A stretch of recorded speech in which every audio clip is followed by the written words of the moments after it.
जय जिनेंद्र. जय जने. नमस्कार, मी डॉक्टर प्रफुल्ल दत्तात्रय पिंपळे, सद्गुरू क्लिनिक, छत्रपती संभाजीनगर. इथे उपस्थित सर्व मान्यवर आणि आदरणीय गुरुजन आणि माझ्या प्रिय बालमित्र मैत्रिणींनो, सर्वांना माझा प्रणाम. मी खास करून जैनिझमच्या पूर्ण टीमचं अभिनंदन करेल, कारण गेली अनेक वर्ष ते हे संस्कार शिबिर घेत आहे आणि त्या माध्यमातून लहान मुलांवर खास करून चांगले संस्कार करण्याचा ते प्रयत्न करत आहे. त्याबद्दल त्या सर्वांचे अभिनंदन. संस्कार शिबिराचं काय महत्त्व आहे, कशासाठी हे लहान मुलांसाठी आपण संस्कार शिबिर घेतो, तर तो काही दिवसांचा फक्त कार्यक्रम नसून ते एक उत्तम व्यक्तिमत्व घडवण्याचा तो एक मजबूत पाया आहे असं आपण म्हणू शकतो. आध्यात्मिक नैतिक मार्गदर्शन, वाईट सवयींपासून मुलांना दूर ठेवणे, त्यानंतर शारीरिक आणि मानसिक आरोग्य यांच्यासाठी त्यांना उपदेश करणे, हे या संस्कार शिबिराचं एक महत्त्व आहे. त्यासाठी आता खरं तर सगळ्या गोष्टी, आता मोबाईलबद्दल आपण बोलत आहोत, पण मोबाईलवर सगळ्याच गोष्टींची उत्तरं आपल्याला मिळतात. मग आपण असं एखाद्या संस्कार शिबिरात उपस्थित राहून तिथे गुरुजनांकडून काही गोष्टी शिकून घेण्यात काय महत्त्व आहे. याला ना एक हे आहे बघा, जसं आता तुम्ही फळं बघत असाल, फळांमध्ये रासायनिक काहीतरी खत याचा वापर करून ती पिकवलेली फळं ती दिसायला तर छान दिसतात, पण एका अनुभवी शिक्षकाकडून जेव्हा आपण एखादी गोष्ट शिकतो तर तेव्हा झाडावर व्यवस्थित वेळ घेऊन जेव्हा एखादं फळ पिकतं त्याचा गोडवा हा काही और असतो. तो त्या रसायनांचा वापर करून जे पिकवलेली फळं असतात त्यात येत नाही. तर त्याच्यामुळे आपण एखाद्या पुस्तकात काहीतरी वाचून किंवा मोबाईलवर एखादी गोष्ट बघून आपल्याला जरी वाटलं की हां आपल्याला हे येतं आहे, त्यापेक्षा एका अनुभवी शिक्षकाकडून एखाद्या संस्कार शिबिरात जेव्हा आपण एखादी अशी गोष्ट शिकतो तर त्याच्यातून जे मिळणारं ज्ञान आहे ते खूप चांगलं असतं असं आपण म्हणू शकतो. आज इथे आपण एका महत्त्वाच्या विषयावर बोलणार आहोत, आरोग्यदायी जीवनशैली आणि जैन आहार संस्कृती आणि मोबाईलचे दुष्परिणाम याबद्दल आपण आज बोलणार आहोत. आरोग्यदायी जीवनशैली म्हणजे आरोग्यदायी म्हणजे काय, किंवा आरोग्य आपण कशाला म्हणू शकतो, तर प्रसन्न आत्म मन इंद्रिय याला स्वास्थ्य इत्यादी येते. म्हणजे ज्यांचं मन आत्मा इंद्रिय हे प्रसन्न आहेत त्याला आपण स्वास्थ्य असं म्हणतो. यामध्ये काय महत्त्वाचं आहे, तर रोज म्हणजे दिनचर्येमध्ये संतुलित आहार, नियमित व्यायाम, पुरेशी झोप, सकारात्मक विचार, मानसिक शांती आणि समाधान या गोष्टी जर का असतील तर त्याला आपण स्वास्थ्य असं म्हणतो. तर सकाळी ब्रह्ममुहूर्तावर का उठावं, सगळेच सांगतात आपल्याला की सकाळी लवकर उठावं. ब्रह्ममुहूर्त म्हणजे एकदम तुम्ही 3:30-4 वाजता उठा असं हे नाही, पण सकाळी का उठावं, तर सकाळच्या वेळी एकतर वातावरणामध्ये जे एक सात्विक भाव असतो, त्यामुळे आपण सकाळी जेव्हा लवकर उठतो कफदोष शरीरामध्ये वाढलेला असतो आणि आपण सकाळी स्नान शुचिर्भूत होऊन जेव्हा आराधना वगैरे करतो तर त्या वातावरणातल्या सात्विकपणामुळे आपल्याला आपल्या शरीरात एक नवी ऊर्जा निर्माण होते. आणि याला एक सायंटिफिक रिझन जर का आपण म्हणू तर जी मेंदूच्या मागच्या साईडला जी पिट्युटरी नावाची ग्लँड असते, त्या पिट्युटरी ग्लँडमधून ग्रोथ हार्मोन आणि थायरॉइड स्टिम्युलेटिंग हार्मोन हे त्यावेळी सिक्रेट होत असतं. तुम्ही जर का थायरॉइडचा रिपोर्ट बघाल तर त्याच्यात हे लिहिलेलं असतं की थायरॉइड स्टिम्युलेटिंग हार्मोन जे आहे हे सकाळी म्हणजे ब्रह्ममुहूर्ताच्या वेळेस म्हणजे 6-7 वाजेपर्यंत त्याचं सिक्रेशन हे पीक लेवलला असतं आणि जसजसा दिवस पुढे जातो तसं तसं त्याची जी हार्मोन सिक्रेशन्स आहेत ते कमी व्हायला लागतात. त्यावेळी आपण जर का सकाळी लवकर उठलं तर त्याचे हार्मोन सिक्रेशन्स हे चांगले होतात. त्यामुळे तुम्ही बघा आजकाल बरेच जणांची ज्यांची उठण्याची सवयी वगैरे बदलल्या आहेत किंवा बिघडलेले आहेत की जे उशिरा उठतात त्यांना अनेक आजारांना त्यांना सामोरं जावं लागतं. थायरॉईडचे प्रमाण जे अगोदर इतकं नव्हतं पण आजकाल ते खूप मोठ्या प्रमाणावर वाढत आहे आणि त्याचे रिझन हेच आहे की बऱ्याचदा म्हणजे जेव्हा ते स्टिम्युलेट होत असतं तेव्हाच बरेच जण झोपलेले असतात. त्याच्यानंतर म्हणजे आता सकाळी जेव्हा कफाचं शरीरामध्ये प्रमाण वाढलेलं असतं, सकाळी साधारण 10 वाजेपर्यंत कफाचं प्रमाण वाढलेलं असतं आणि जुने लोक म्हणायचे की तुम्ही 12च्या नंतर जर का स्नान करत असाल तर त्यामुळे म्हणजे ती राक्षस गती आहे. राक्षस लोक आहेत की जे 12च्या नंतर स्नान करायचे. आधी तेव्हा ऐकायला विचित्र वाटायचं, पण त्याचं खरं कारण किंवा त्याच्या मागचं काय उद्देश आहे हे नंतर डॉक्टर झाल्यावर आणि खास करून आयुर्वेदाचं शिक्षण घेतल्यावर कळालं की शरीरामध्ये जसं म्हणजे दुपारी 12 नंतर काय होतं, वाताचं आधिक्य वाढलेलं असतं शरीरामध्ये, पित्ताचं आधिक्य वाढलेलं असतं आणि तेव्हा जेव्हा तुम्ही स्नान करता तेव्हा त्याचा फायदा होण्याच्या ऐवजी तोटा जास्त होतो. तर त्याच्यामुळे सकाळी लवकर उठून स्नान करण्याचं किंवा तुमचे सगळे शुचिर्भूत होऊन देवाची आराधना वगैरे करण्याचं महत्त्व ते आहे. हे आरोग्य हेच तुमचं खरं भांडवल आहे असं म्हटलं जातं. त्याच्यानंतर स्वच्छतेचं महत्त्व. आता मी सगळी दिनचर्या तर तसं हे करणार नाही, पण आपण म्हणजे जसं सांगितलेलं आहे की रोज सकाळी स्नान करावं, तुमचे कपडे व्यवस्थित असावे, निर्जंतुक असावे, इस्त्री वगैरे केलेले असावे. ते याला आपल्या एक संस्कृतीचा आणखीन एक आधार म्हणजे आपण अहिंसा परमोधर्म असं म्हणतो. जर का आपल्या म्हणजे आपण रोज स्नान वगैरे नाही केलं तर जर्म्स तयार होतात आणि त्या जर्म्समुळे आपल्यालाच त्रास होतो. ह्या सगळ्या गोष्टींचं एक आरोग्याच्या दृष्टीनं आपण जर का विचार केला तर तसं एक महत्त्व आहे.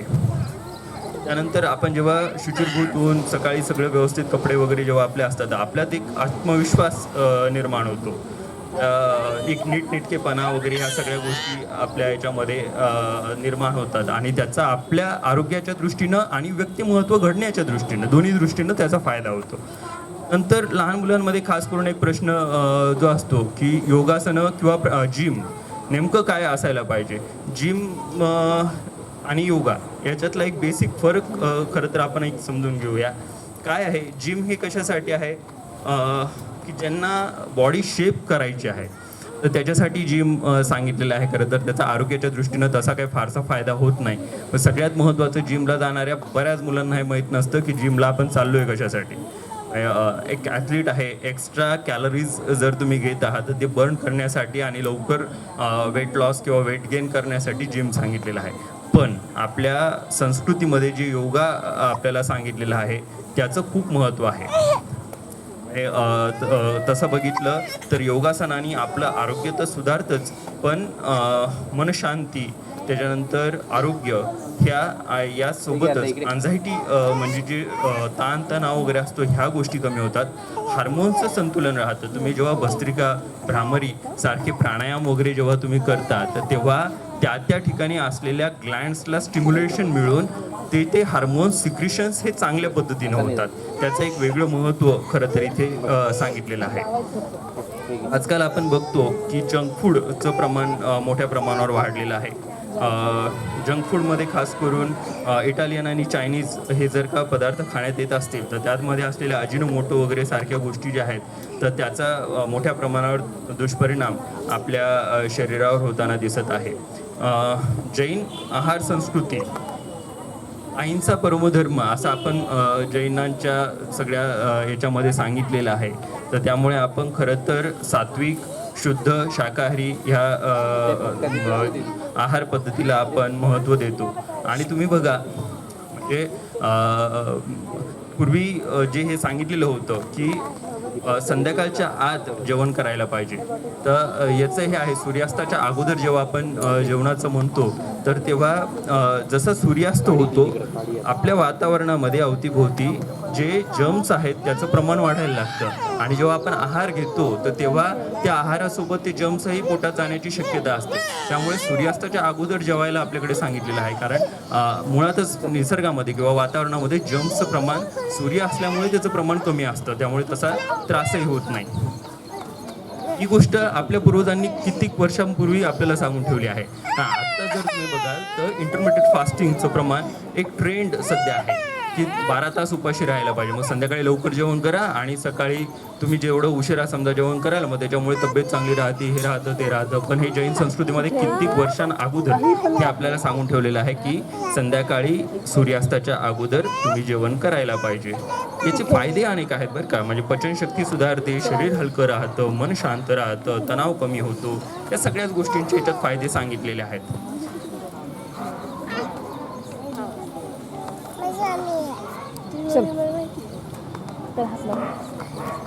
आज आता म्हणजे दिवसेंदिवस इन्फर्टिलिटीच्या केसेस ज्या खूप मोठ्या प्रमाणावर वाढत आहेत, याच्यामध्ये ह्या आहार संस्कृतीचाही तितक्याच मोठ्या प्रमाणावर एक प्रादुर्भाव सांगितलेला आहे.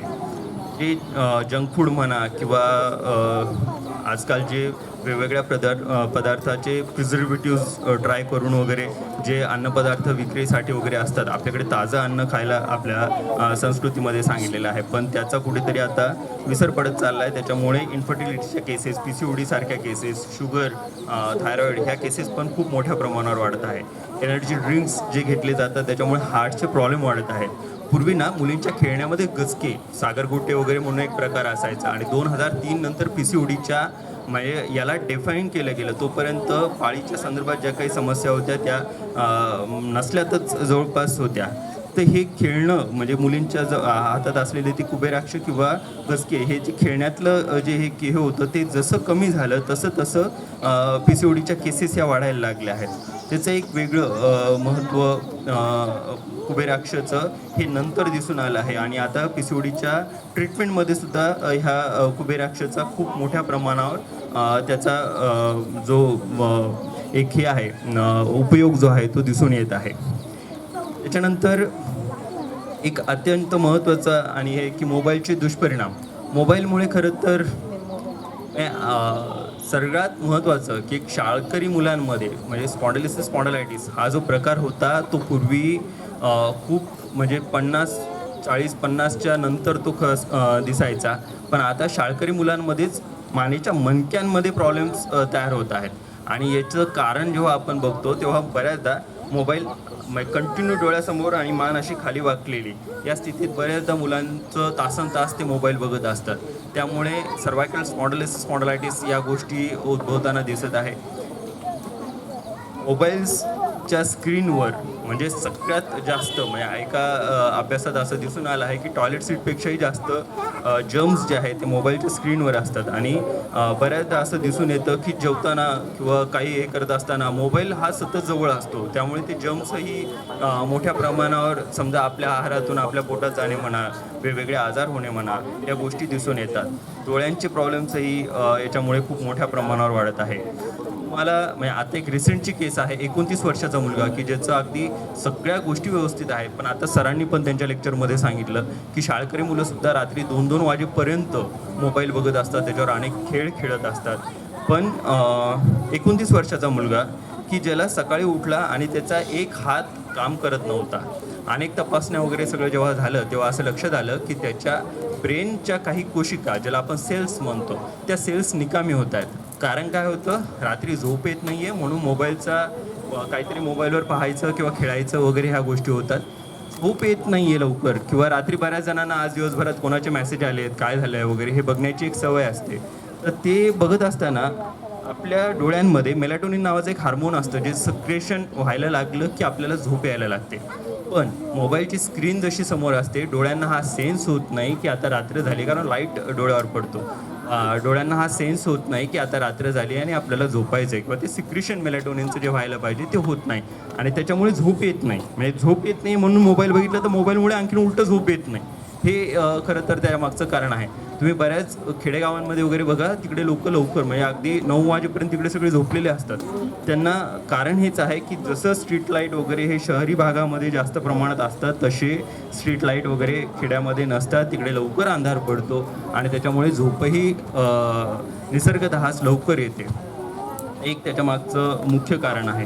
पण तो 29 वर्षाचा मुलगा आज त्याचे सगळे अवयव निकामी झाले आहेत आणि ते फक्त रात्री उशिरापर्यंत जागून त्याची केस स्टडी माझ्याकडे आहे. म्हणजे कोणाला बघायचं झालं तर असं मुद्दा मुलांना घाबरायचं म्हणून नाही सांगत आहे, खरंच ही गोष्ट घडलेली आहे की 29 वर्षाचा मुलगा की ज्याला कोणताही व्यसन वगैरे असं काही नाही, अशा मुलाला फक्त रात्री उशिरापर्यंत मोबाईल बघत असल्यामुळे त्याचं शरीर निकामी होत आहे. हे सध्याची एक रिसेंटची केस आहे. आपण बऱ्याच गोष्टी ज्या शिकतो ह्या निसर्गाकडून शिकतो. तुम्ही बघा बऱ्याचदा पशुपक्षी जे आहेत हे संध्याकाळ झाली की ते जेवण वगैरे अशा काही गोष्टी ते करत नाहीत. ते संध्याकाळ झाली, सूर्य मावळला की ते झोपी गेलेले असतात. पण आपल्याकडे म्हणजे जैन संस्कृतीमध्ये तर कटाक्षाने पाळलं जातं बऱ्याचदा रात्री सूर्यास्तानंतर जेवण न करणं वगैरे गोष्टी.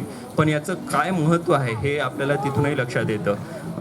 ह्या काही गोष्टी आहेत ज्याचा आपण विचार तसा करायला पाहिजे.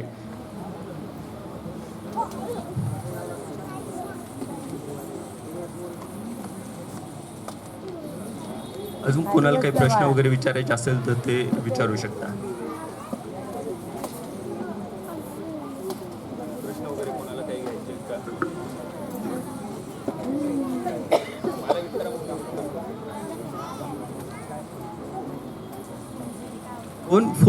फोन सगळेच बघतात. काय बघतात ते समजा हे आहे फक्त यूट्यूबला कोणते चॅनल्स बघतात किंवा काही, कारण मोबाईल हा फक्त आपण दुष्परिणामांबद्दल बोलत आहोत.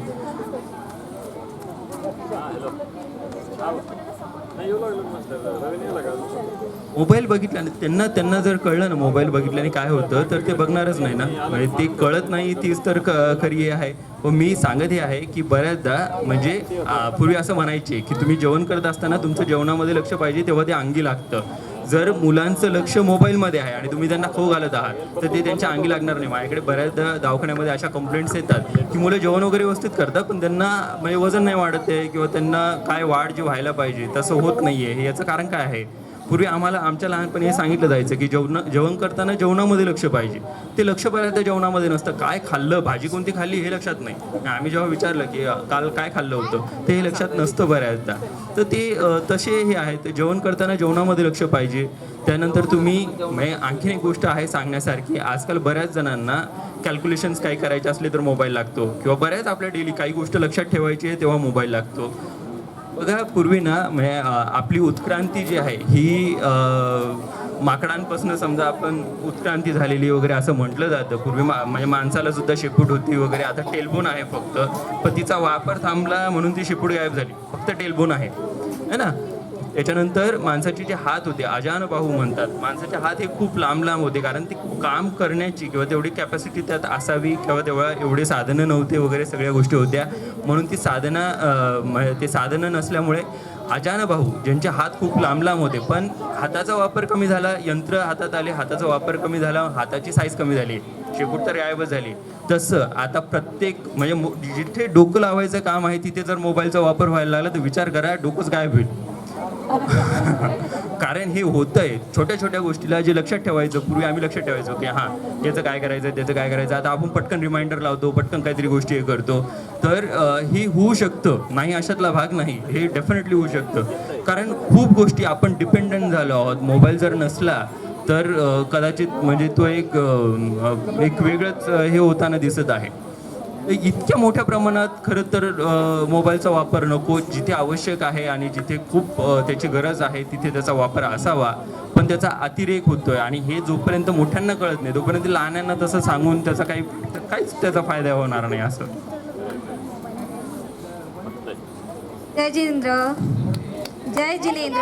तुम्हाला माहिती आहे आपल्यासमोर आता कोण बोललं? कोण आहेत?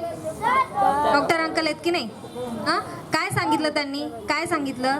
आपला जो मोबाईलचा वापर आहे है ना, त्याने काय होतं आहे, आपल्या ब्रेन ॲक्टिव्हिटीज, मसल्स ॲक्टिव्हिटीज काय होत आहे, कमी होत आहेत. हे डॉक्टर अंकलनी ना आधी आम्हाला सांगितलं मोठ्यांना, की मोठ्यांना समजलं पाहिजे मुलांना कितपत मोबाईल द्यायचा आहे. पण सर तुम्हाला माहिती का, सोनार आणि कान टोचले ना तर तेच योग्य असतं. तर मी मुलांच्या वतीने एक प्रश्न विचारते. जसं की मी माझ्या मुलीला बोलत असते आणि तिचा एक प्रश्न असतो, मी 5 मिनिटं बघू शकते का, मी 15 मिनिटं बघू शकते का? ठीक आहे, मी इतर वेळी नाही बघणार, पण जेवताना तरी मला थोडाफार बघू दे. जेवताना मोबाईल बघायचा आहे का तुम्हाला? म्हणजे तुम्हाला सांगू का काय होतं, माहिती सगळ्यांना असतं की मोबाईल बघणं चुकीचं आहे, जेवताना मोबाईल बघायचा नसतो, हे सगळ्यांना माहिती आहे. पण खरं सांगा, तुम्ही बघता का जेवताना मोबाईल? खरं खरं सांगायचं. खरं नाही बघत? खरं बोलायचं. आपण कुठे बसलोय, आपण शिबिरमध्ये येतोय की नाही, बघता ना? हां, सरांनी काय सांगितलं होतं माहिती आहे? काय सांगितलं होतं, मोबाईलची जी स्क्रीन आहे ती टॉयलेट सीटवर जितके बॅक्टेरिया असतात तितकी एका स्क्रीनवरती काय असतात तेवढे जर्म्स असतात. तुम्ही जर मोबाईल बघत जेवले तर याचा अर्थ असा आहे की तुम्ही टॉयलेट सीटवर बसून जेवण करत होतो की नाही मिनिंग? आता सांगा, जेवता जेवता कोणाला मोबाईल बघायचा?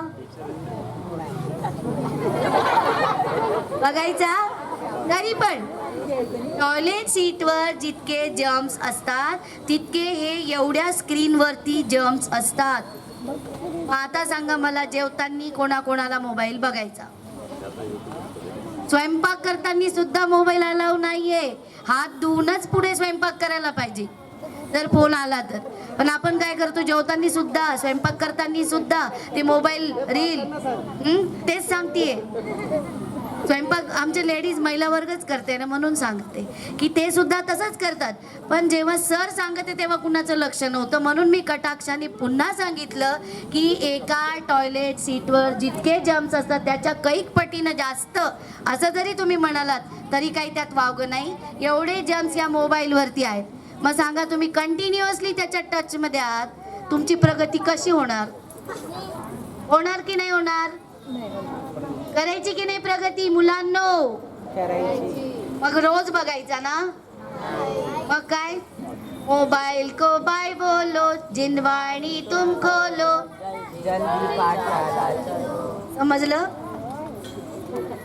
चला बरं, आज आपण सगळ्यांनी नियम घेऊया. हा चला, सगळ्यांनी म्हणा माझ्यासोबत. आजपासून एक मिनिट, इतर वेळी तर ठीक आहे, पण जेवताना मोस्ट इम्पॉर्टंट, आजपासून मी जेवताना मोबाईल बघणार नाही. जेवताना तुमचं, मम्मी एवढ्या मेहनतीने जेवण बनवते, जेवताना लक्ष कुठं पाहिजे तुमचं? ताटामध्ये काय आहे? भाजी पोळी. वाव किती छान. तुम्ही म्हणता का रे मम्मीला की वाव मम्मी आज किती छान भाजी केली तू? काही नाही, फक्त खायचं मोबाईल बघत बघत. किती पोटात गेलं, काय गेलं? जेव्हा स्क्रीन ऑफ होते तेव्हा तुम्हाला कळतं की पोट भरलंय म्हणून. तर आजपासून हा नियम जरी घेतला तरीही आजचं आपलं शिबिर सार्थकी लागेल. जेवताना लहान मोठे कोणीही एकत्र बसून जेवण करायचं, मम्मी पप्पा सगळ्यांसोबत गप्पा करत.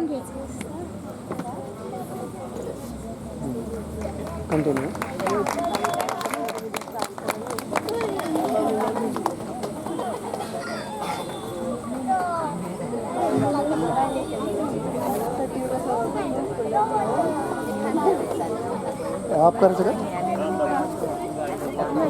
डॉक्टर प्रफुल्ल पिंपळे सरांचं खूप खूप धन्यवाद. त्यांनी आपला मोलाचा वेळ इथं दिला आणि आपल्याला एवढी महत्त्वाची माहिती इथे सांगितली.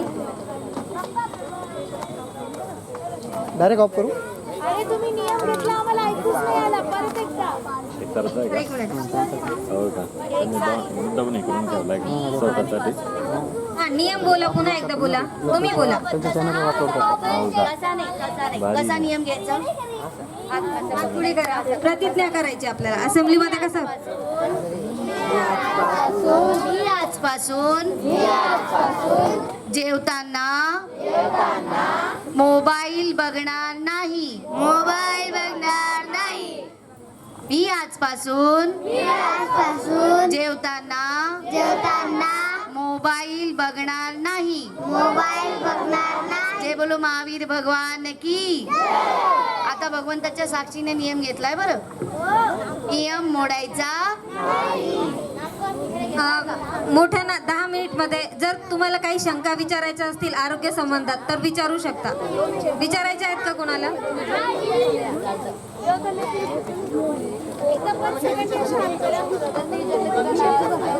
एकदा सर्वांनी परत एकदा नियम घेताना आपण कसा हात केला तसा हात करा.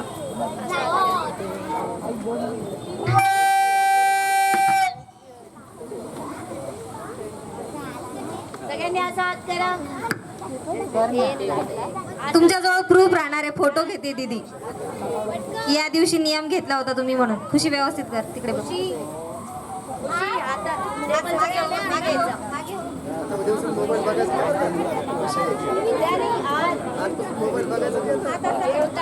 मोबाईल बघणार नाही.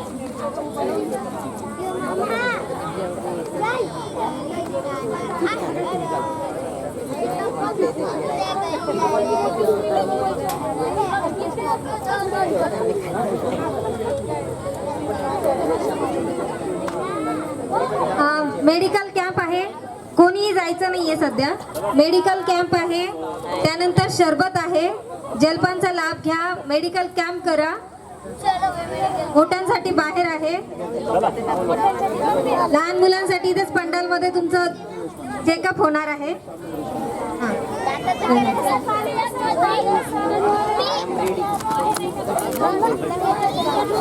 एकदा सगळ्यांनी व्यवस्थित बसा खाली सर्वांनी. कोणी उठायचं नाहीये, खाली बस.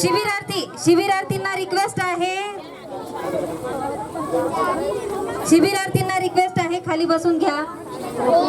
आपण आहेत श्रावक श्राविकांना विनंती आहे खाली बसा प्लीज.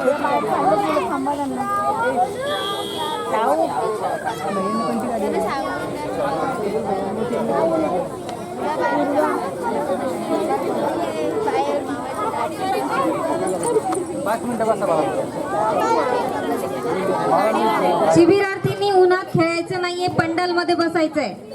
आपण शिस्तीचं पालन करायचंय.